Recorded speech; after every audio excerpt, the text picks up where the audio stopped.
Crime scene tape still up at the suspect's apartment. Residents will be allowed back in soon, we're told. 7 News there as the Aurora police and members of the district attorney's office came and went virtually all day. 7 News reporter Marshall Zelinger live at the apartment now, where investigators found those booby traps. And Marshall, residents there thought they'd be back home tonight. And Mike, as you can see, a little after 10 o'clock, it is still taped off. Residents not being allowed inside the building at all. Evidence still being collected throughout the day inside Unit 10 on the 3rd floor. But now that the police are done, the prosecution and the defense get their turn to look inside. More activity at the apartment of James Holmes. Neighbors are still kept out, while investigators go back inside the top floor unit. More evidence taken away.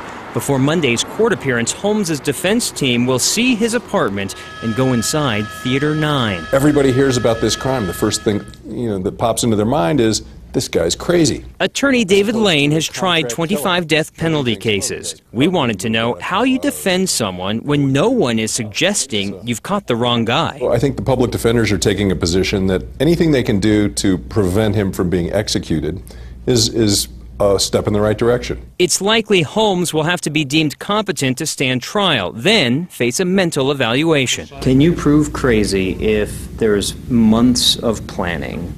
Don't confuse intelligence with insanity. You can have meticulous planning, and you're operating under a delusion system that is completely not based in reality. Lane believes this case is less about guilt or innocence, but rather where Holmes spends the rest of his life. He's going to die in prison or the state hospital. Those are his only options.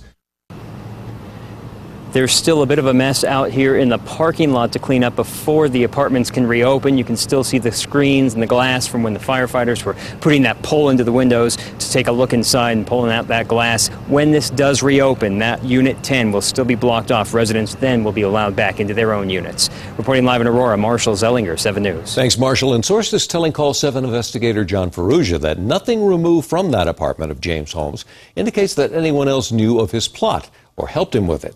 The FBI has yet to analyze the contents of the computers and the hard drives found in the apartment. That could take some weeks. The only Batman item found inside, we're told, a Batman mask. There were no other posters or memorabilia. As for the booby traps, sources say that Holmes used flammables readily available like gasoline to possibly burn the building down. Stay with 7 News as we continue investigating the shooting and remembering the victims. Our continuing coverage can be found online at thedenverchannel.com.